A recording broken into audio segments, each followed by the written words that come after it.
Ni pediang sobha ya paro wat jingtip Western News nagabantagi kubo paman kapo share like and subscribe.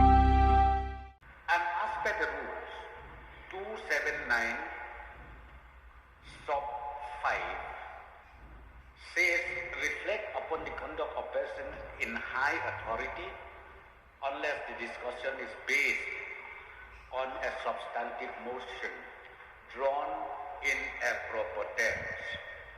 So therefore, sir, I would like to request your chair, your honor, that the statement made yesterday during the discussion on the motion number 1 be expunged like you already done. Saying that we got to be careful, we got to be cautious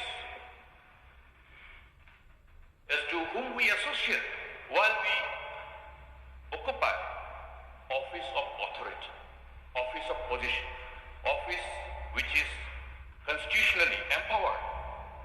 That's the submission I have made. And I have also made a submission. In view of these findings, I would suggest the Honorable CM to dissociate himself from being associated with this kind of people whose antecedents I'm not aware of. It is up to the office of the CM to put them on scanner. That is what I have said, the word scanner.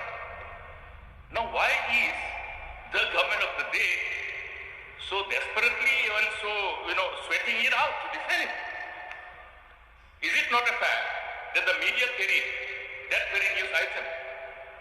A national media, Business Standard, on the 23rd of April 2013, long time ago.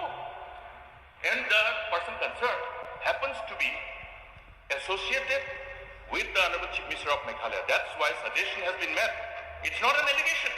It's a submission urging the Chief Minister to be careful, to dissociate himself from being associated with this kind of people. Thank you, Mr. Speaker.